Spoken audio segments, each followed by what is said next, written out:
4:52 the time. Next. Iran will never possess a nuclear bomb, not on our watch, not ever. The US Defense Secretary there, Pete Hegseth, earlier today confirming that a US submarine sunk an Iranian warship in the Indian Ocean. Simon Marks is LBC's Washington correspondent, and we're hearing, Simon, from the Senate too, that a vote may be coming. Tell us more. Yeah, there's the possibility of a vote later today in the Senate about whether to try and block further military action by President Trump. This is a measure being brought by critics who argue, quite justifiably, that the president completely ignored his responsibilities under the War Powers Act to consult with Congress, as, of course, successive presidents have done when they've taken military action all over the world.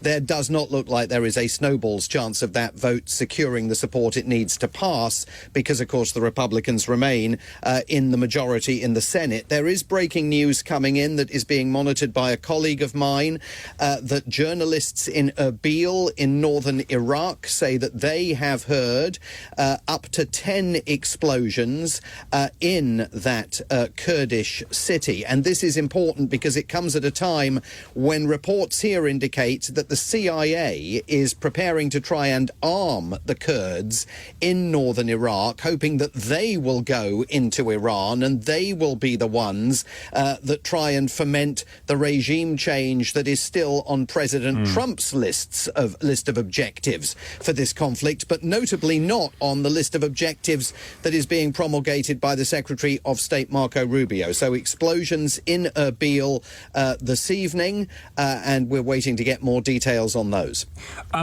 I'm going to get you to gaze into your crystal ball, Simon, which is a very unfair thing for me to do, but this is day 5 of this, and as the fog has cleared behind you from Washington, D.C., there doesn't seem to be a crystal clear answer as to why exactly the Trump administration got into all of it.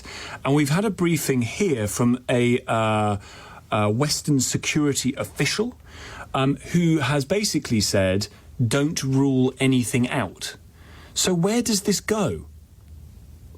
Well, I think that is an open question here, and it's not a question that the administration has succeeded in closing at all in the days since last Saturday. There are constantly shifting sands, and much of the information that is being communicated to the American people is coming with lots of braggadocio, but very little detail. Take a listen to some of the things that Pete Hegseth, the man who calls himself the Secretary of War, had to say this morning when he was confirming that Iranian naval destroyer off the coast of Sri Lanka was indeed struck by incoming US fire, a torpedo fired from a US submarine.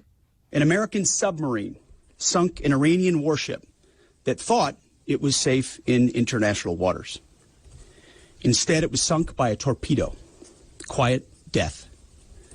The first sinking of an enemy ship by a torpedo since World War II. Like in that war, back when we were still the War Department, we are fighting to win.